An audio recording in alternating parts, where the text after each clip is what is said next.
Bonjour, me revoilà. Alors aujourd'hui, je vais faire une petite recette qu'on appelle en portugais arroz de pâte. Ça veut dire riz de canard. Là, je fais revenir les oignons et j'ai déjà cuit le canard. Alors le canard, il est cuit, vous voyez, il est cuit. Et on garde le bouillon de cuire le canard. Ça, on le garde. Parce que toute l'eau que je vais mettre pour la recette, c'est avec l'eau que j'ai fait bouillir le canard. Et après, il y a bien sûr le poivron. J'ai mis un bouillon de volaille et l'ail. Et bien sûr, qu'est-ce qu'il pouvait manquer? La vraie saucisse portugaise fumée. Ah, c'est un régal. Je mangerai tout de suite. Bon, là, les oignons, je vais les laisser revenir bien marron. D'accord? Mais j'aurai pas besoin de les mixer parce que je vais pas avoir besoin d'une sauce épaisse.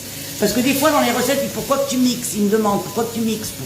Parce que moi, la base de mes recettes, c'est l'oignon. C'est l'oignon qui me fait la sauce plus épaisse. Je reviens quand l'oignon est à la couleur. Hein. À tout de suite.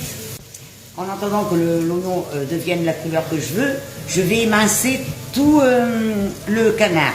Comme ça, ce sera prêt tout à mettre dans la casserole. Hein. Voilà la couleur que j'attendais de mes oignons. Maintenant, je vais mettre l'eau. Mais l'eau du bouillon le bouillon que j'ai cuit le canard. Je reviens. Hein. Voilà, maintenant je laisse bien bouillir comme ça. Vous voyez, on laisse cuire un petit peu, hein, et après je reviens. Et voilà, l'oignon est prêt. Je rajoute un peu d'eau du bouillon.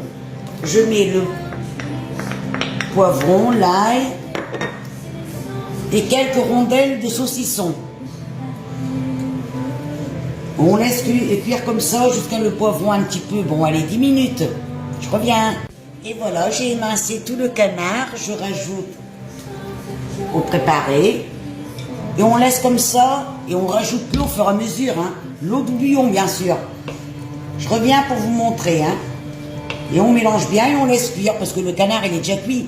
C'est seulement pour qu'il prenne bien le goût de la sauce.